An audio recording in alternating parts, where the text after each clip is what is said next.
Sejarah bahwa hampir ratusan tahun dunia ini dikuasai oleh segelintir family saja gitu ya. Dan kita tahu di tahun 1900 ke bawah, jadi 1800 sekian, mata uang dunia adalah pound sterling. Dan yang menguasai juga keluarga A itu aja gitu ya. Dan keluarga ini menganggap pound sterling itu sudah mulai korup, sudah mulai nggak jujur. Dia bilang dia harus punya suatu negara lagi yang dia akan kendalikan, dan dia putuskan namanya Amerika. Sehingga di tahun 1910 mereka memutuskan mengajukan ke Kongres, kebetulan Partai Demokrat dan Republik yang menjadi Kongres terbanyak, untuk mengusulkan dolar untuk menjadi world currency. Tapi banyak yang nggak setuju karena mereka masih agennya British atau England atau Inggris. Cerita ini berlanjut.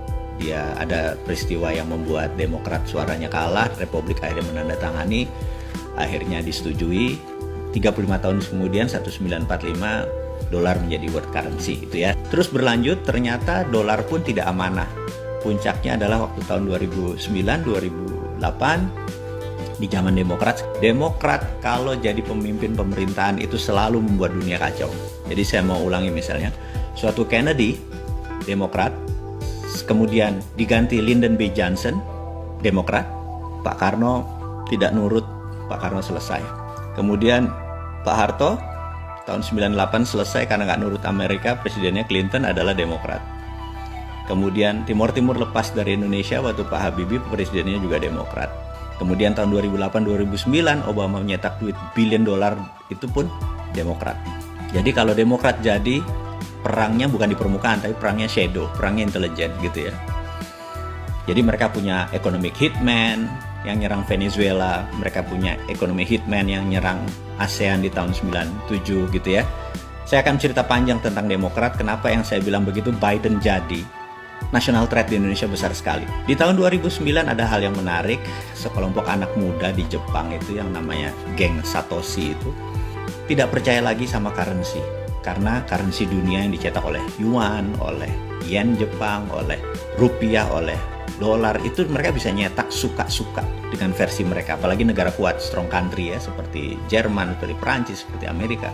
Mereka bisa suka-suka mereka mencetak uang, dan habis itu uang tersebut disalurkan ke negara berkembang untuk mengimbangi inflasi yang kalau uang itu berada di negara mereka. Yang menarik, anak muda itu menciptakan Bitcoin berbasis blockchain. Blockchain hanya ledger ya, hanya sistem ini. Nah, 2009 tersebut blockchain masih nobody, masih nggak ada apa-apanya. Tapi dia menciptakan 21 juta Satoshi ini adalah fix. Jadi dia nggak nambah, dia nggak ngurangi.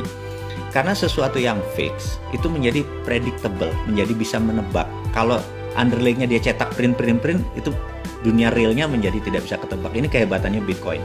Bitcoin baru masa jayanya 2016-2017. Bitcoin masa jayanya, dan di sini kaum globalis merasa bahwa dunia nanti go digital.